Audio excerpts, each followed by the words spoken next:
One. Hey guys, this is SAAD. Today I've got a rare occurrence on the SAAD Truth. Only I think the third guest to have the honor of a repeat invitation on the SAAD Truth.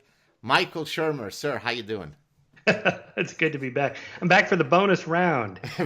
And to discuss this fantastic book, which I've yet to read, but I've heard a lot about. Okay, well, I can summarize it. Okay, we will do that eventually, but we've got so much to talk about. For those of you who don't know who Michael is, the 4 or 5 people in the world who don't, he is the founder of the Skeptic Society, also the editor-in-chief of its magazine. He writes a column now for many years for Scientific American. He's written maybe, 600-800 books. He comes out with a book about roughly every third Tuesday. Some of his latest ones are The Moral Arc, How Science and Reason Lead Humanity Toward Truth, Justice, and Freedom. Maybe we could mimic Sam Harris and Jordan Peterson and spend maybe 4 to 6 hours defining what truth is. Then he's also written Skeptic, Viewing the World with a Rational Eye, and his most recent book, which I just told you a minute ago, Heavens on Earth, The Scientific Search for the Afterlife, Immortality, and Utopia. Boy, you've been a busy guy, Michael. Well, I do that for a living. Essentially, I write a couple hours a day, and it takes me about 3 years to do a book, about a year of research and just reading and literature review, and then a year of writing, and then a year of production. So it's about every 3 years or so a book comes out. So this was 2015 was The Moral Arc, and then Heavens on Earth is 2018. That Skeptic in between, that was a collection of my Scientific American essays, so I didn't have to do too much work for that. Where in your queue of future books will be the authorized biography of SAAD? When is that coming out? I'm going to write the unauthorized. I'm going to tell the deep, dark secrets I've been. Oh, you know the secrets? I thought they were protected in a vault. Yeah. Okay. Oh no, they're not in a vault anymore. There you go. So I thought we'd start first before we delve into your book. Just talking about. I think you came on the show about a year ago. I think it was February 2017. A lot has transpired over the past year. What are some of the things that have caught your attention? I know that we probably need a 10-hour show to discuss everything, but what are some of the top 3 or 4 things you'd like us to tackle before we get to your book?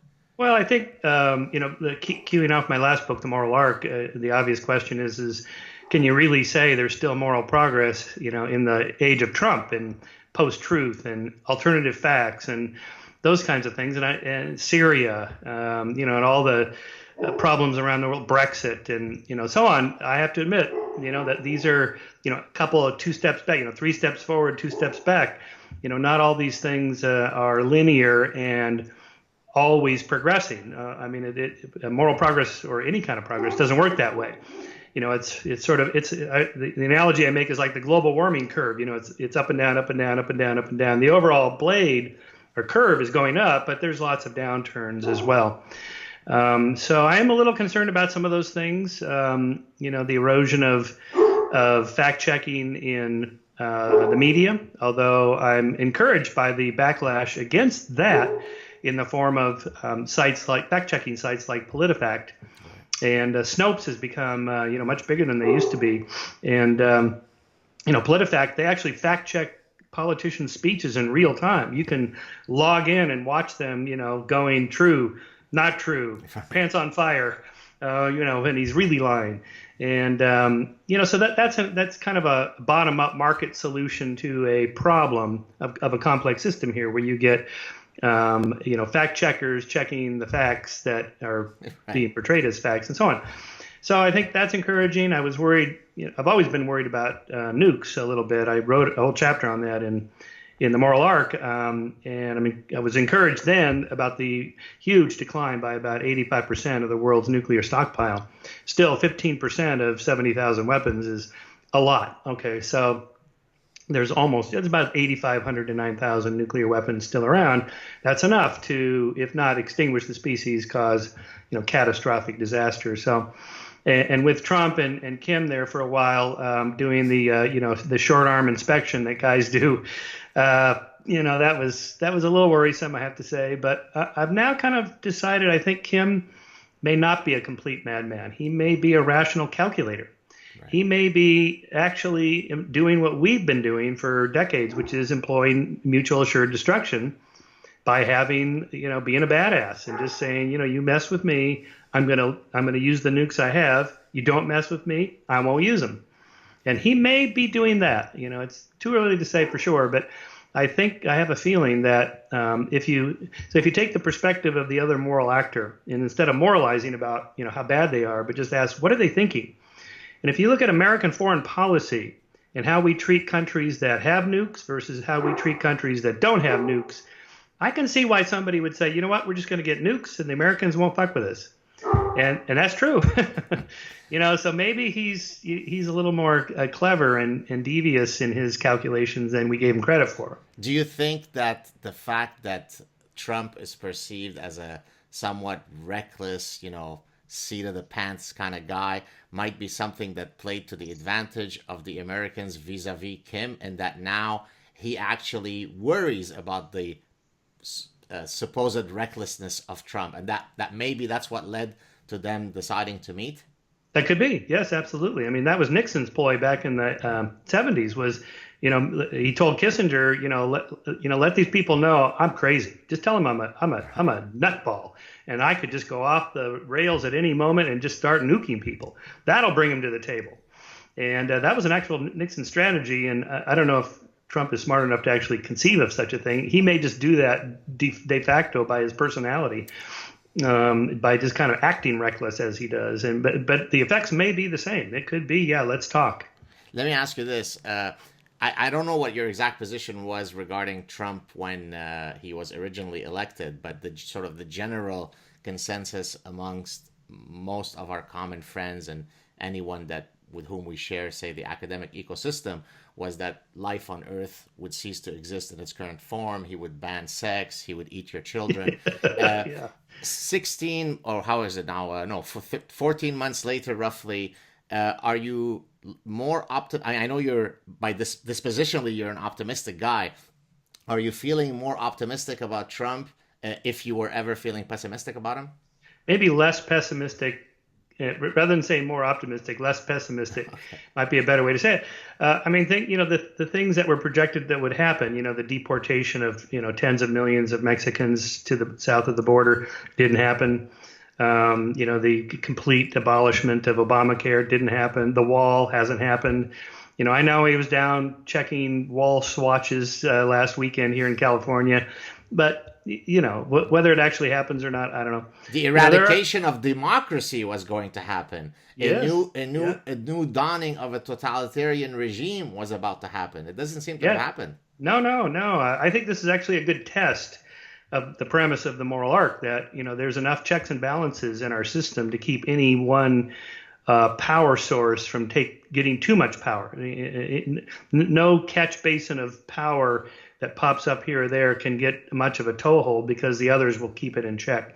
And I do think, even if he fires Mueller, I haven't checked the news yet this morning if that's happened, so maybe I spoke too soon, but even if he does fire him, there'll be enough people and pushback against that I think the investigation will go on.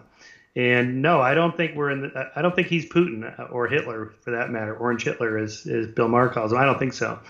I never thought that. And if anything, this is a good test. If we can make it through 4 years or even 8, and we're still, cooking, going along, cooking on gas, still going along, then that shows that, our founders setting up all those checks and balances really does work. Right. Let me ask you this. Again, we don't have to talk about what your position may have been on Trump or not, but let's suppose your position on Trump or on any other issue was very much anchored, right? And you're somebody who, has defined your career as a skeptic, or one who goes after evidence.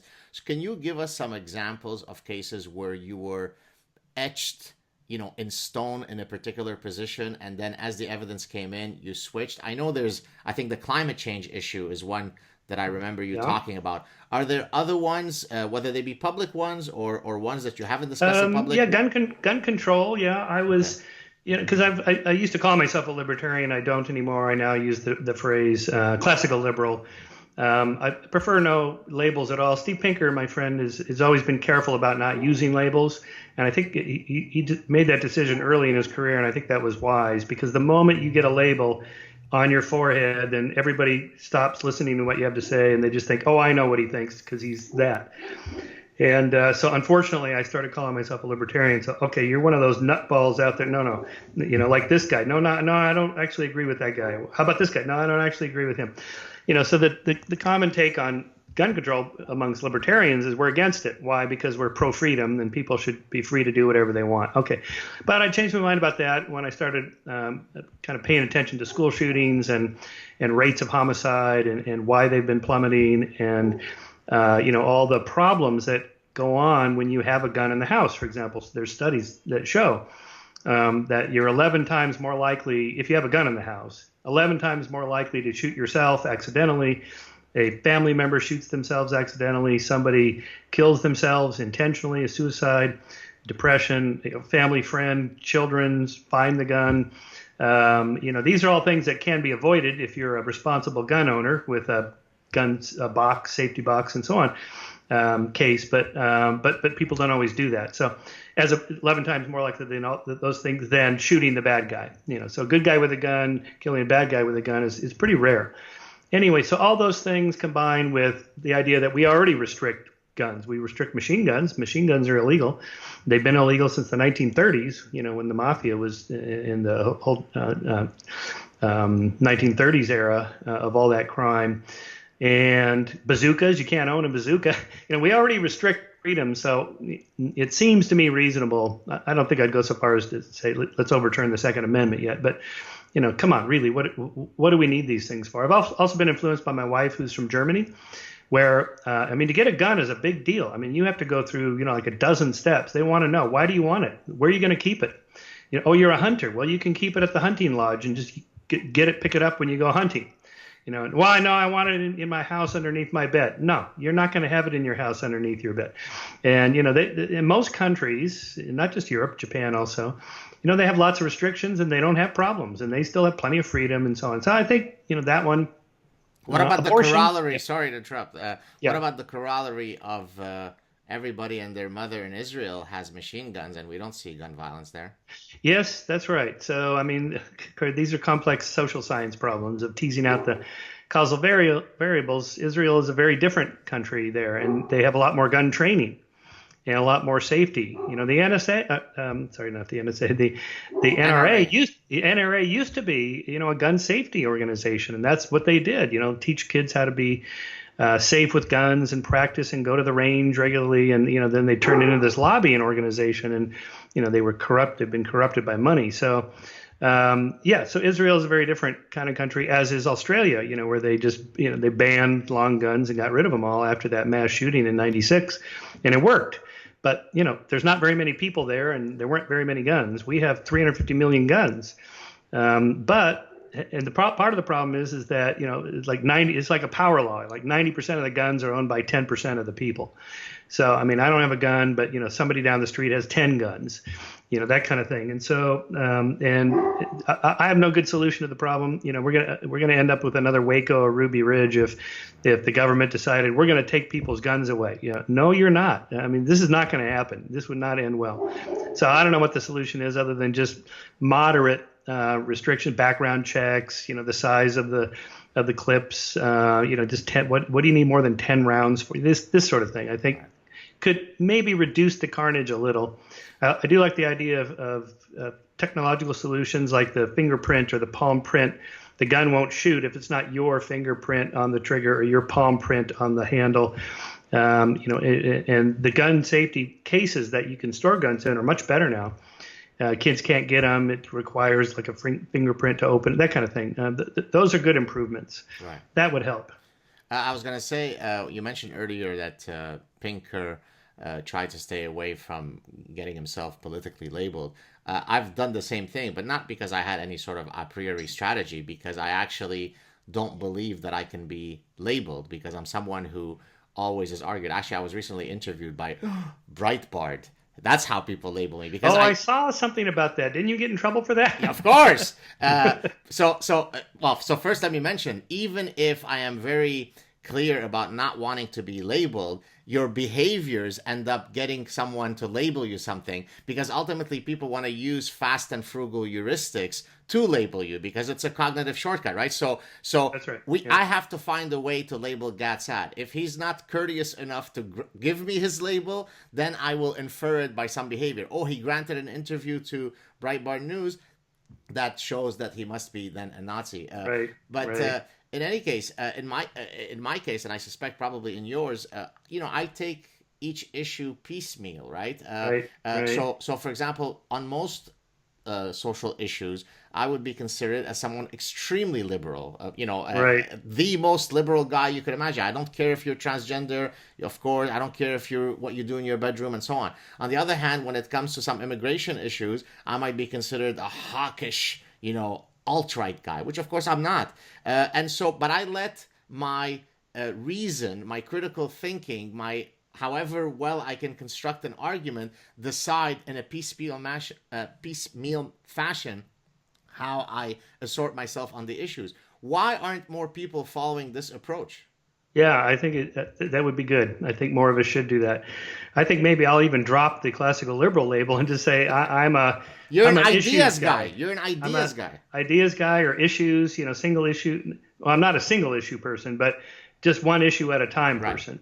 Ask me about gun control, I'll tell you what I think. Ask me about abortion, I'll tell you what I think. That's another one of those things. I would say I go back and forth. I've always been pro-choice, but I have to say the pro-lifers, people like Ben Shapiro, they make a pretty good argument. I can't say he's wrong exactly. I think what happens is that on complex, difficult moral issues, there isn't an obvious and clear answer.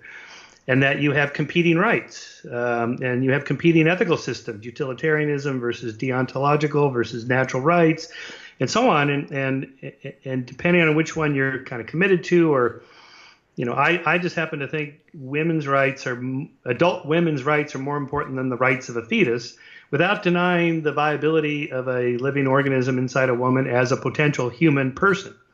But not there yet, and you're going to end up with conflicts. And also I'm a realist and a historian, and I know what happens when women do not have reproductive rights. Historically, it's not good. Not good for women, not good for society, not good for children.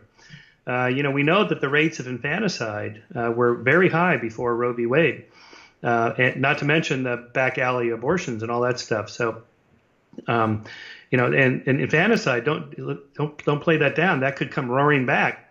The baby in the trash can scenario that doesn't happen very often anymore, but it used to happen a lot. That is, it's a way of, if the abortion essentially happening after birth. So one way or the other, it's going to happen. So why not just give women that opportunity and that choice and improve economic situations for women? Economic empowerment causes birth rates to go down, pregnancy rates to go down. Availability of birth control technologies that are more efficient and effective and lower cost causes pregnancy rates to go down.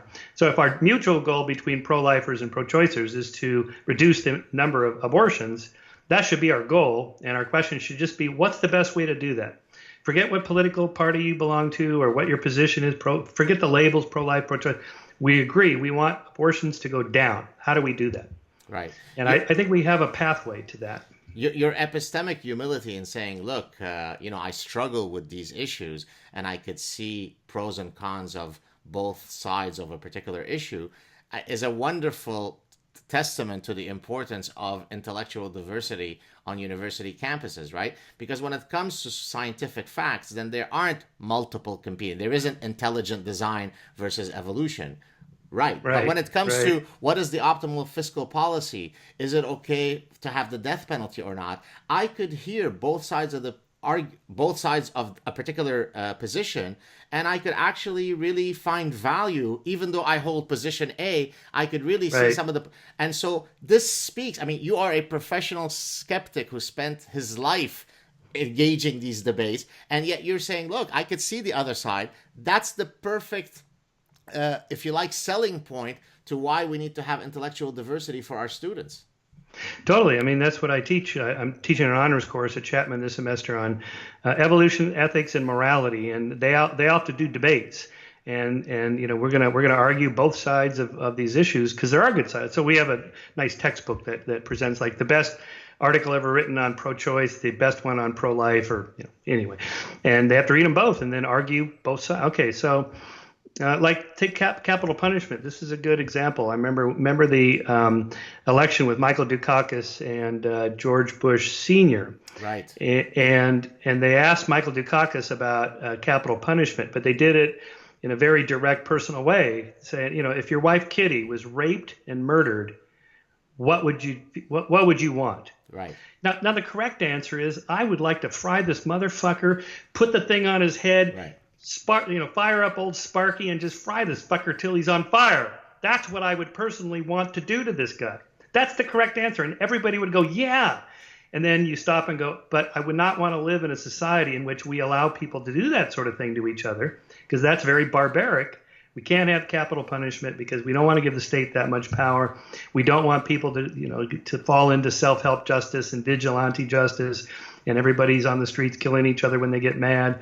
We don't want this. We know there's a lot of corruption in the police department. There's a lot of people that are put to death that are innocent. We know this for sure because the Innocence Project has shown us this from DNA. You could then you go down the road and say, I'm arguing against capital punishment for these 6 reasons, acknowledging that I personally and therefore I'm totally sympathetic to the families of victims when they're sitting there behind the mirrored glass, watching the guy get the lethal injection, and if they say I feel closure or I feel good about it, I totally understand. So then let me, not that I want this to delve into a whole discussion of capital punishment, but let me just, since we both think about morality and so on, what if we did this? If I set the bar so high at what constitutes something that is punishable by death. So let me just come up with a hypothetical scenario.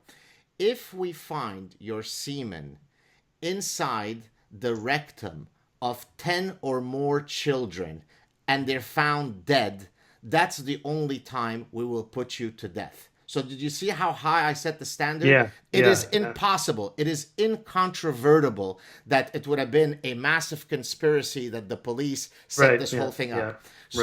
So can you ever do something that is so outside the realm of humanity that it is perfectly moral, perfectly natural, perfectly rational to not only feel the desire to kill this guy, but to actually act it out? Yep, for sure. I would agree to that. Part of the problem is that whatever the level of the bar is set, the practical thing of that in our legal system, all the appeals that go on for, in some cases decades, it's way more expensive to, keep this guy on death row going through the appeal process rather than just in the general population for life. And it could be that it's more torturous for the prisoner to be alive. Certainly if he's a child rapist. Yes, if he's a child rapist, then dead. Death to that particular person may be a relief for that person, and therefore for the victims' families, maybe that's not what you really want. So again, I can see that argued multiple ways. The long-term trend is is for the death penalty to go is on death row now. You can't be a member of the EU and have the death penalty in your constitution. So it's completely gone in Europe. In the EU European countries, and it's only legal, I think, in 30 states in the United States now, and only 4 really practice it with any regularity. Texas, I think Texas, Oklahoma, Florida, and Ohio, I think, execute the most people. Texas more than all of them combined. In Heavens on Earth, I actually have a pretty interesting data set. In the first chapter, I have a discussion of this theory called terror management theory, which has to do with the fact that we're aware of our own death and impending death and mortality leads us unconsciously to be creative artists and musicians and inventors and scientists and poets and so on, because we're constantly trying to suppress this terror that's bubbling up from our unconscious fear of death. Okay, I disagree with this theory. I'm always suspicious of subconscious Freudian type motives that are hard to get at, because if you ask people, they just say, no, I'm not terrorized by death. I hardly ever think about it. Oh, but it's subconscious. It's secretly in there and you just don't even know. All right, then how do you know? Well, because we tricked your brain by these priming experiments. So anyway, so I have a long discussion of that in Heavens on Earth, but I have a data set of what people think about just before they're going to die. Now, what possible data set could that be? The Department of Justice of the state of Texas has executed over 500 people since 1982, and they've recorded every single final statement that they've made. Oh, your last words. Your last words, yeah. Right, okay. I mean, these guys are down there, in the crucifix position. The needles are in their arms. The microphone comes down. The warden says, "Would you like to make a final statement before we push the needles in?" And something like 480 of them made a final statement, and they're transcribed and they're posted on the webpage of the Department of Justice for the state of Texas. You can log on and read them. It's really incredible. So I started doing this, going, okay, here's a perfect example of you're sort of priming somebody. Think about death. Now, what do you want to say? And so I coded them by their emotional, there's programs that do this, the emotional content of the words, positive, negative, these sorts of things. And then I categorized them by different things, like love was the most common one. Love for my mother, my sister, my fellow inmates. These guys have been in there for decades, so they know these people pretty well. And then forgiveness, I asked for forgiveness. There was a lot of religious language, of course, because a lot of them convert when they're in jail. But really, the most common one was a very positive love. I'm looking forward to a lot of them. I'm looking forward to going to heaven. I'm going to see Jesus and so on. But mostly it was, I just want to say I love my mom and my sisters, and they call them out by name, and so on. So if it's subconscious, they've really tricked their own brains, because that's what they're thinking about. Anyway, I thought that was pretty interesting. There's some smaller data sets from other states, but Texas has executed so many people. It's the best data set we have. And so I do think that, it sort of brings to mind what is the most important thing in life. Well, when somebody says, okay, we're about to execute you, say something. And what most people say is something very positive related to other people and how they feel about them. That says a lot about human nature, I think. All right, beautiful. 2 points. Number one, speaking of very cool data sets, I've got even a data set that might beat yours, if possible. I had on the show Brian Wansink, who's a Cornell food psychologist, and he has published a paper, very similar to yours, but instead of last words, it was the contents of your last meal. And so what he looked at, if you want, I'll send you the clip. Oh my God. And so, what is it? But hold on, but listen to this. And so he looked at whether the people, who are condemned are admitting, yes, I admit, I apologize to the family for killing their son. Right. And then as a function of whether they admitted their guilt or were proclaiming their innocence all the way to being killed, whether that predicted the amount of calories I think they ate as a final meal. And I don't that's wild. Yeah, I don't want to botch it up, but if I remember correctly, but I'll have to double check. I think if you were innocent, you somehow ate more. Maybe it's a form of moral license. I'm not exactly sure. I can't remember. But I thought that was really cool. But sorry, go ahead.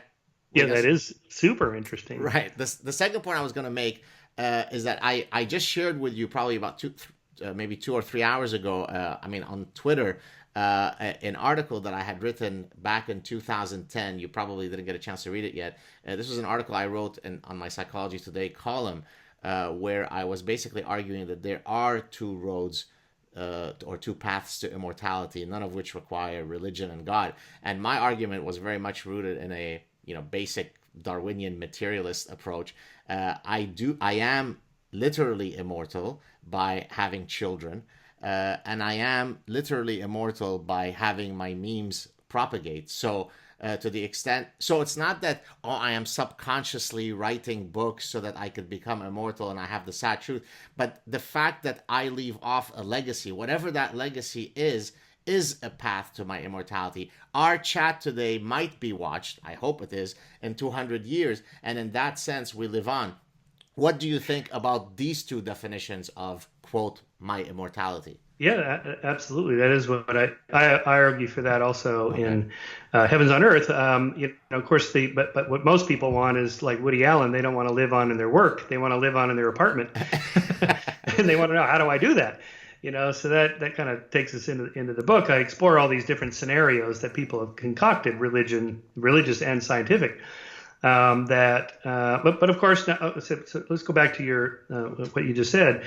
This gets at the chapter I have on why we have to die in the first place. So the two reasons for this is the second law of thermodynamics is the first law of life, which is pushing back against entropy by capturing energy. Now cells do this and they process energy, but all living organisms do, all the way up to cities are energy capture efficient technologies, essentially, pushing back against entropy and trying to create little pockets of order in the chaos of randomness in life, because in an entropic system, there's more ways for things to go wrong than go right. And so life is all about finding the little pathway in which we can survive and reproduce and flourish long enough to get our genes into the next generation. But that's not quite enough. So, because natural selection allocates enough resources for you to get not just get your genes in the next generation by just depositing your semen in as many places as possible and then leaving. You got to help get your offspring all the way up to reproductive age. Right. But it's also good for you to be a grandparent, so to get your offspring's offspring up to reproductive age, which puts you into, say, your 70s or 80s. But beyond that, in terms of, like, if you think of evolution like an economy, the allocation of limited resources, it's better to put more and more energy into, say, the third generation children rather than you as the great grandparent, so that you live 200 or 300 years. There's no reason for that, because there's enough familial support for the offspring to get, say, third generation, to get to reproductive age and so on.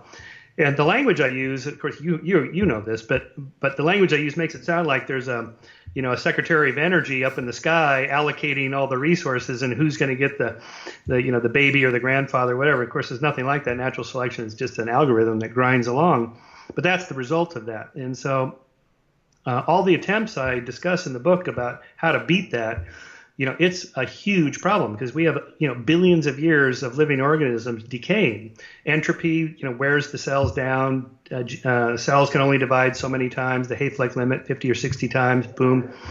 There are organisms that cells divide very rapidly and healthily and seemingly infinitely. They're called children. But at some point that waxes off fairly quickly, wanes off fairly quickly. And then, can't we reprogram the cells to divide indefinitely as adults? And well, you can. There are organisms that do this. They're called cancerous cells.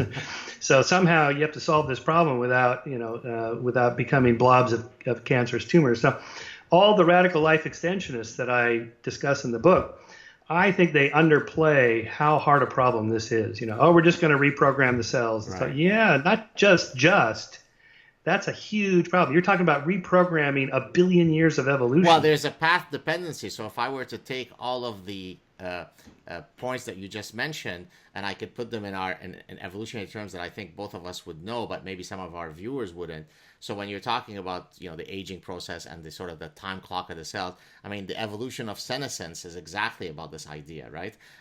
When you're talking about grandparent living on, there is a hypothesis called the grandmother hypothesis that explains why a postmenopausal woman would still make adaptive sense. That's called the grandmother hypothesis. Right. Life history theory is exactly what explains sort of the allocation of different Darwinian pools throughout the life trajectory of an organism. So there are very, very clear, accepted, unequivocal evolutionary explanations for your position. So are you arguing that a lot of the folks who are coming from a non-religious perspective and trying to seek immortality reject those evolutionary arguments?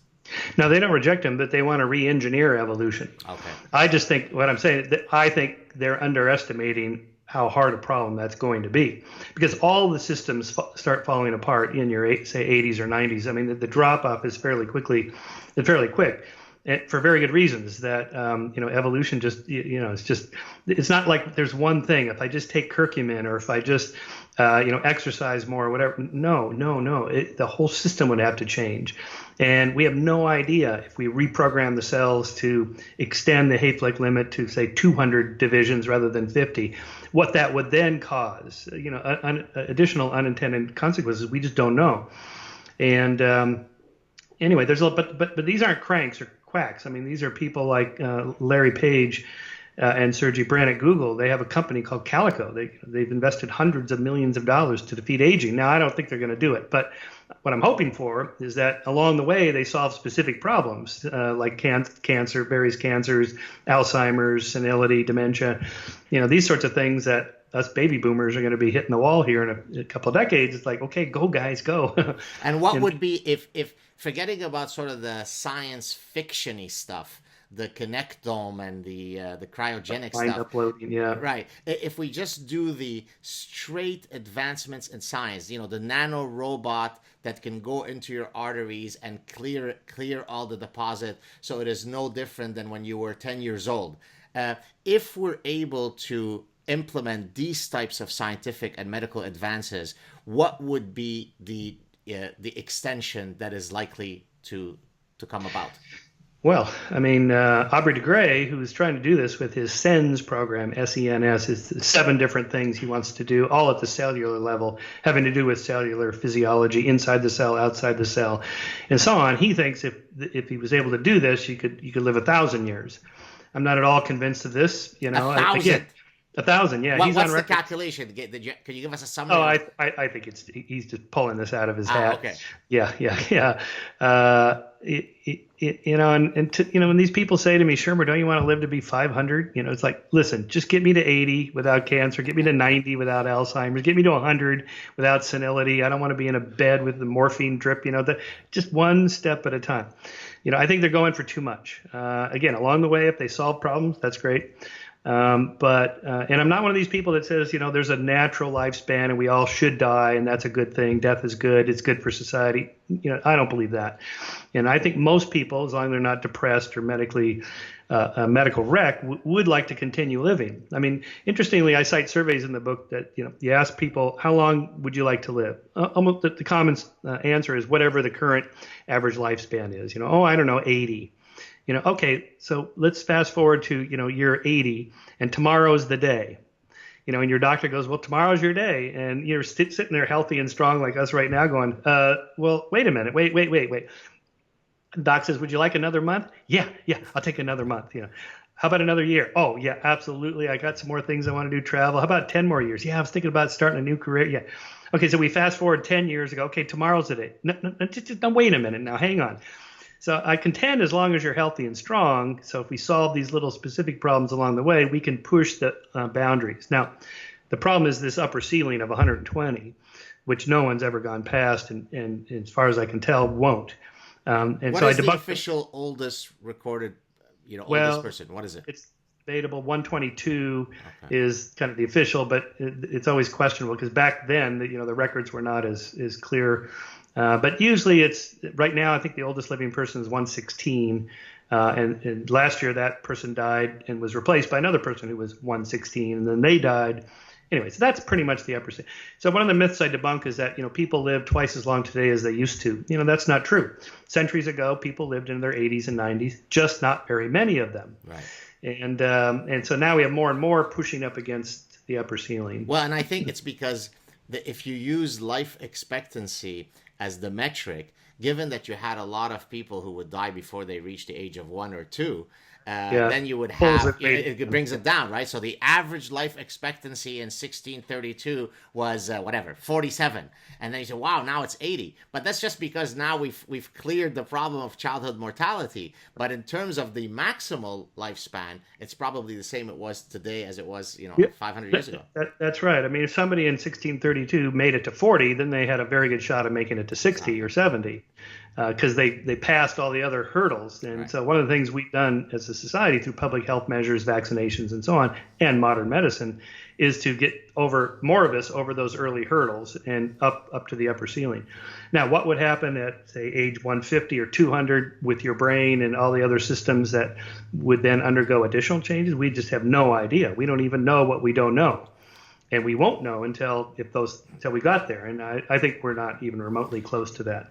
So this idea, Ray Kurzweil has this, the singularity's coming in 2040. We're all going to live forever. It's going to be great.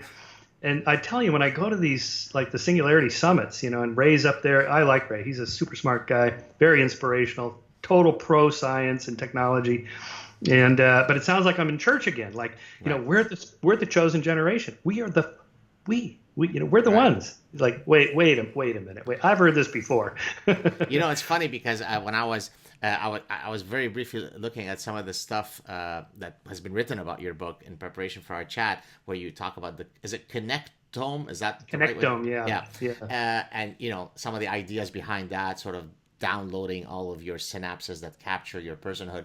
And so I'll tell a very quick personal story from when I was a doctoral student. So when I was a PhD student at Cornell, and I was sort of trying to find what I would end up working on. I knew that I wanted to work in studying psychology of decision making. I had already found my love for evolutionary psychology, but I wasn't sure that I would instantiate that intersection while during my PhD studies, because there wasn't really any evolutionary psychologists at Cornell. And so one of the things I looked at, since I came from a computer science background, is connectionism, right? So artificial neural networks, so sort of marrying neural networks at the time in the early 90s with my interest in psychology of decision making. And so I had gone to see a computer scientist at Cornell to see if she might want to be on my committee, and I sort of shared that story with her, and she cracks up laughing. I said, well, why are you laughing? She goes, well, we currently have a hard time building artificial neural networks to recognize the letter A. You want to, or something to that effect. You want to model, consumer decision making using artificial neural networks. Good luck with that. And so the reason I mentioned that story is that because in the 25 or so years since then, it's not as though we've made some gigantic. Yes, there's been a lot of progress. fMRI methodology is in now, and brain and so on.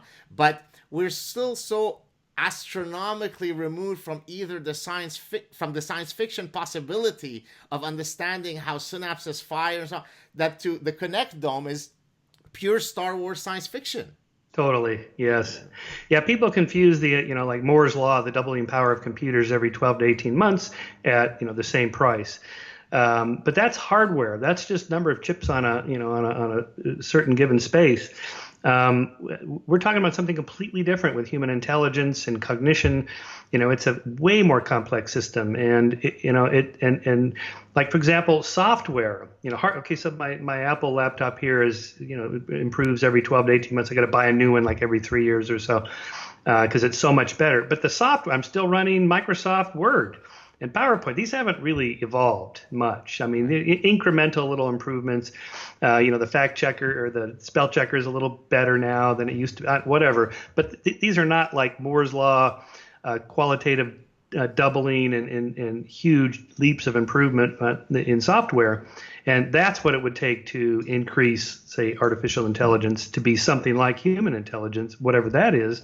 We don't even have a total agreement about that. That's kind of a slightly separate issue. On the connectome, the analog to the genome, this would be a copy of all your memories and thoughts. Okay, so the theory behind this, I know you know this, but just for your listeners, is that memories are stored statically in the synaptic connections. And the theory behind this is that, like, for example, when you lower a patient's body temperature for, say, a heart transplant way down, it's like 40-something degrees. So the brain is not working. I mean, the brain is essentially shut off. And yet when they warm them back up, the thing comes back online and the lights are on and the memories are back and the person knows who he is. He has all his memories. Okay, so where were they? Well, they were statically stored. So this is the theory. And that then if we could just copy the static synaptic connections and upload that into a giant digital file into the cloud, then your memories would be there. Okay, now, first of all, we're not even remotely close to being able to do this. First of all, the only way to do it at this point is to take the brain out, slice it up all the way down, and then scan it in a scanning electron microscope. I actually watched this done on a rabbit brain at this company out in Fontana, California. And and these guys are totally into we're going to upload the mind and all this stuff and live forever. And I'm looking at this dead rabbit. I'm like, well, its brain is out. How are you going to bring this rabbit back? Oh no, it's dead. I'm like, oh, it's dead. Okay. So how do they measure what's the metric of measuring success? Just that, what is it? Well, if you take a picture, you do an electron scan, microscopic scan of the brain tissue you've sliced off, you can see that the synapses are still intact. They're still in place. They haven't been destroyed so they freeze the rabbit brain and then thaw it out. And that the freezing process, when they pump into the tissue, these damaged. They pump in this antifreeze, this cryoprotectant agent. Cryoprotectant agent is used for, say, embryos, for IVF. It works. But, an embryo is really, really small, and a brain is really, really massive. And the problem with cryonics is that it's a form of burial now as far as the government is concerned. You're not allowed to be chronically frozen unless you're officially dead. So you're being frozen on the worst day of your life. Okay, this is not a great start. But again, these guys are pro-science. Okay, Moore's Law, it's going to be great. The singularity in 50 years, 100 years, warm you up, inject you with nanobots. They fix all the frozen damage and so on. Okay, I think, again, just technologically speaking, it's just the problem is astronomically harder than anybody, I think, even wants to admit.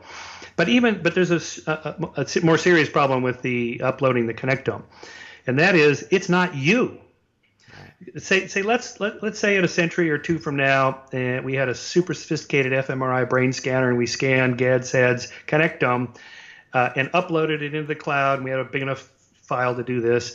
And you're standing there next to the fMRI going, okay, now what? And they go, well, we turned it on, and you're up there. And you're going, no, I'm still right here. Right. I'm in my flesh and blood. No, you're up there. No. And maybe the SAAD2 in the cloud is going, hey, I'm SAAD. And you're like, no, dude, you're not. You're a copy of me. And both versions of SAAD despise P.Z. Myers as much. Yes, I'm sure that would continue.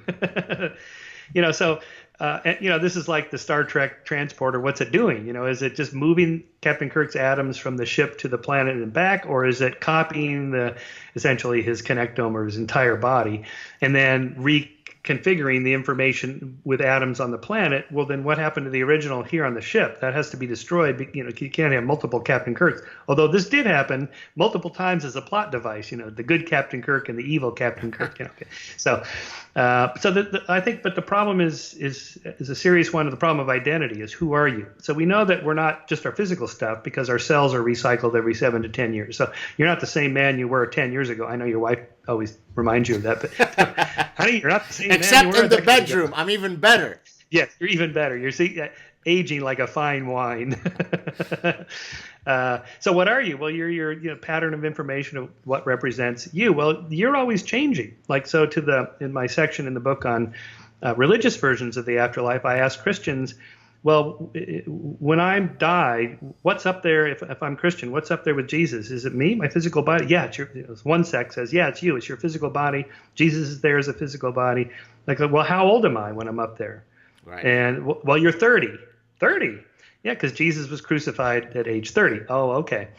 Well, but I'm 63 now. So what happened to the 33 years of life experience? Where does that go? Because that's part of me too. You get that. It's like, well, how is that stored in a 30-year-old brain with all the new memories? And how does this work? Too much details. Too much details, man. Totally. And then I quote from Julia Sweeney's. Julia Sweeney was the Saturday Night Live comedian. Right. She's got a great monologue called "Letting Go of God." So she opens this monologue that I quote from in the book of the Mormon boys coming to her house in Hollywood, and they're pitching their religion to it. You get a planet and so on after you die. It's great. And when you're in heaven, the blind shall see again, the deaf shall hear again, and everyone will be made whole again. And so she says to these 18-year-old Mormon boys in their starch white shirts, well, I had uterine cancer, so I had my uterus taken out. Do I get my uterus back? You can imagine these guys going, uterus? Yeah, you get your uterus back. She says, I don't want it back. She says, what if you got a nose job and you liked it? Right. Do I have to get my own nose back? And so, already it's fraught with logistical problems. And if you're reconstructed in heaven as a perfect biological being, then why don't you age? You should age, because that's what we do. We age or whatever. And then, but God fixes all that. Okay, but that's not really me then. If God is reprogramming my physical body completely, then so I don't age anymore, then that's not really me. And then my memories, okay, no, forget it. It's just your soul. It's just your ethereal soul. There's no physical body. You're still in the grave, but it's your soul that goes to heaven. Okay, but what's that? Well, it's a copy of all your memories and thoughts. Yeah, but my memories and thoughts have changed over decades. They continually are updated. They're like a wiki. And so there's no snapshot me that at that moment like we scan your connectome, and that moment, that's you. That's not really you. That's just a snapshot of you at that moment. Because you're always changing, your memories change, and so on. It's a process. It's sort of the illusion of the self, it's called. So, and I think both the science people and the religious people have the same problem of identity there. So let me ask you this. Earlier you said when you see the singularity folks, what's the name of the guru? Ray Kurzweil. Kurzweil. It reminded you of being back in church and so on, which sort of leads me to my next question, because I like how you drew that link between the two groups. Do you think that the folks who are coming at it from the non-religious perspective, not sort of the heart, not the pure scientists who are, doing the telomere stuff with worms. There, I think it's genuine science, right? But the ones who are at the cusp of science fiction-y singularity, or our common friend Deepak Chopra, quantum consciousness and so on, is it that they are just replacing one form of magical thinking by another, so that's ultimately why you see the connection between the two? So instead of the booga booga being God, it is quantum energy or it's cryogenetics, but they are all succumbing to the same ultimate trap of immersing themselves in a hopeful narrative that solves the problem? I think so. I hesitate to call it magical thinking. There's a deep human impulse to continue living forever. And part of that is driven by the fact that you cannot imagine not being alive. If I say imagine being dead, you can't do it. Because to imagine something, you have to be alive. So when people say, well, where do you think you go after you die? I say, the same place you were before you were born. And they go, well, I wasn't anywhere before I was born. Right. And you just won't be anywhere after you die. But you can't imagine that. So it sets up something of a paradox. I can just imagine consciousness continuing. I can't sense my brain doing the conscious stuff. So it just feels like there's something floating around up there. So it's a small step to say, after the death of the physical body, that thing that feels like it's floating around up there will just continue floating somewhere else, the quantum field or a soul in heaven or something like that. And so I can see the impulse for sure, as well as the emotional comfortness of the idea, well, where's my loved one? It's easier to say, well, they're up there with Jesus or, whatever. I get that. There's that great scene in Ricky Gervais's film, The Invention of Lying. Have you seen this movie? I have seen it. I actually discuss it in The Consuming Instinct.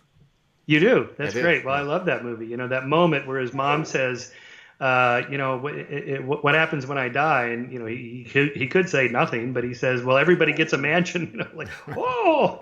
And then the doctor hears this and the meme spreads, we all get a mansion, You kind of see how that could happen in religion. So I think anyway. It was sorry to interrupt. I think it was in chapter 8. I'll have to go back and check, but I think it was in chapter 8 of The Consuming Instinct. I have a chapter titled Marketing Hope by Selling Lies, where basically I argue, so of course religion is the great hope peddler, but in this case the cryogenetic guys are, cosmetic companies are, right? I have a great quote, I'm paraphrasing, I don't remember the exact quote, where the Revlon guy, I think it was, who said, in the manufacturing plant we actually produce the cosmetics, and in our advertisements we sell hope, or something to that effect, right? So hope right. Is it right? Yes. Just put on this cream and it actually not only stops aging, it reverses aging. So if you've got wrinkly 70-year-old skin, just put this magical cream, you'll look like you were 22. And so self-help books, self-help gurus are other forms of peddlers of hope, right? Read this book and you'll be able to make love to the same person 93,000 times and experience the same butterflies each time. Well, guess what? That's impossible, but I've got the secret for you to be able to do that. So I argue that the most successful products, typically the peddlers of hope, are successful because they, quote, solve these Darwinian intractable problems for us. Yeah, I like that. I agree with that completely. We did a issue of Skeptic magazine on the self-help and actualization movement, SHAM as it's called. That was the title of a book. And by the guy who wrote Salerno, right? Yes. Yeah. He was the Rodeo Books self-help editor. And he said that the number one predictor of someone who would buy a self-help book is someone who already bought a bunch of self-help books. So you would think if it worked, you buy one or two and then you got it. You got to figure it out. But no, you have to keep coming back, and you got to keep playing the tapes and doing the mantras and all that stuff and reading new books. And And that tells us it doesn't work in that sense. It only works like you just have to keep doing it or something like that. So yeah, I think religion does that to a certain extent. And the scientists offering the singularity form of immortality in a way are doing that. They can't make that promise. They just can't. We're not there, not even remotely close to being there. I mean, I don't want to say never, maybe 5,000 years from now or something. Who knows? We don't even know what we don't know. But realistically, I end the book by saying, so what does it all mean? Well, whether there's an afterlife or not, it doesn't really matter because we live in this life, not the afterlife. Whether there's a hereafter, it doesn't matter because we live here and now. And I actually addressed this in another one of my, I think now it's maybe 7 or 8 years ago, I wrote an article again on my Psychology Today blog where I was arguing that atheism is really the best way to instantiate carpe diem, because you are on a finite clock, right? I mean, I got to get shit done. After I talked to Michael Shermer, I got a long list of really exciting things that I have to do in addition to having spoken, right? Because I don't have a do-over. I don't have, right? And so in a sense, it's liberating. It allows you to appreciate the majesty of every moment that much more if you know that the party is going to end. Beautifully put. Absolutely. Yeah, Hitch had a funny line about that. Like when death comes, it taps you on the shoulder and says you have to leave the party. And worse, the party's going to go on without you, and everyone's going to have a good time. Oh no! But something even worse than that, he said, would be like what he called the Christian heaven, celestial North Korea. This dictator up there that knows all of your thoughts. Well, that doesn't sound good. If someone taps you on the shoulder at the party and says you can never leave the party, it's going to be like this forever. It's like, oh, I don't like parties that much. Yeah. So, I mean, even these concepts of heaven, you get eternal bliss forever. It's like, what does that even mean? I mean, it would be boring. When I was in college, I was a Christian at the time. I was witnessing to my philosophy professor, and he wanted to know if there's tennis courts and golf courses in heaven. It's like, but I don't know why. Well, I would be bored otherwise. I need challenges, So I have a discussion in the last chapter of my book on purpose and meaningfulness, and the research by cognitive psychologists like Roy Baumeister wrote a famous paper on the difference between a happy life and a meaningful life, and that they're not the same. Striving for being happy in sort of short-term pleasure-seeking way is fine. It's nice, but that's not really what people want. They want something deeper. And that has to do with, the sort of a temporal component, my deep past, my future going forward, and things that I've done long ago, and relationships that I've had with my parents and so on, and going forward, my kids, and caretaking for a parent. These are the kinds of things that aren't fun in a pleasure way. Like going out for dinner and drinks with friends is fun, makes you happy, but the moment you're done, it's like, well, okay, now what? But like caretaking for a parent, okay, this is not fun, it's not pleasurable, but in the long run, I feel better about myself. They took care of me, I'm taking care of them. I want somebody to do that for me. Cycle of life, this sort of thing, and I feel better and like I've led a more meaningful life, and that's the difference between a happy life and a meaningful life, and so we have to do that. And this idea that if there's no afterlife, this has no meaning. You've made a cognitive error there that I call Alvey's error. Alvey is Alvey Singer in Woody Allen's character in Annie Hall. And remember, at the beginning of the movie, he has that little flashback. He's a young boy, and he won't do his homework. So his mother takes him to the psychiatrist, and the psychiatrist says, Alvey, why won't you do your homework? He says, the universe is expanding. The universe is expanding. The universe is all there is, and if it's expanding, one day it's going to all blow up, so none of this matters. And his mother yells at him, what's the universe got to do with this? We live in Brooklyn. Brooklyn's not expanding. And so that's my metaphor there. We live in Brooklyn, and Brooklyn's not expanding. Now is the time. It's true that the universe at some point is going to die a cold heat death 1 trillion years from now or whatever it is. But so what? We live now, right? And the Earth isn't expanding. Brooklyn's not expanding. So now is what counts. Speaking when you introduce the paper by Baumeister, you talked about happiness versus what was the meaningfulness. Right. I recently had a guest, a pediatric endocrinologist, who's actually coming. I invited him to Montreal for a mini summit on health promotion. His name is Robert Lustig. He's the gentleman who is who's constantly fighting against childhood obesity, the drinks that are sugary and so on. And in his latest book, he talks about the different. I mean, he contextualizes what you said at the start of this last segment in neurochemistry, and so he argues that the dopamine system is really there precisely for all these short-term pleasure-seeking pursuits, and that's what leads to a lot of what I would call dark side consumption, internet pornography, pathological gambling, and so on and so forth. On the other hand, for sort of long-term meaningful contentment, what's activated there is the serotonin system. So you could take exactly the conversation that we're having here and if you like, reduce it down to the neurochemical level. And so I thought that's an interesting way. That's good. I like that. Yeah, that's really good. Second, one other quick point, and then we'll wrap it up soon. Do you think that there's any value to the so you and I, are non-believers. We have a sort of a brutal lens on the reality that we face, the looming mortality. Could one argue that is frankly maladaptive? Because it is so much easier. I mean, it almost seems as though, maybe I shouldn't even say it almost seems as though, the default value is for humans to believe precisely because of the intractable problem of our looming mortality. And that's why I don't think you're ever going to eradicate some manifestation of religion/spirituality. If that's that's the case, are guys like you and me going about it wrongly? Because boy, it would be easier to have some path to believe, because it would just make life more bearable. Maybe. Although I do note that the fastest growing religious cohort in the Western world are the nuns, the people with no religious affiliation. That's a quarter of all Americans, a third of all millennials, and that number is growing, and that will continue to grow as the generations shift. And there's no more, silent generation. Eventually, no more baby boomers. Millennials will be old. The I generation will be coming of age, and that number will be pushed up to like 50% will be not religious. Now, they're not necessarily atheists. They may be turning to Deepak Chopra, kind of a Western Buddhism. Consciousness is pervasive, and that provides some kind of comfort, maybe. For Deepak, he thinks that you just return to consciousness after your death. His answer when I say, well, where were you before you were born? He says, you were in some other conscious condition.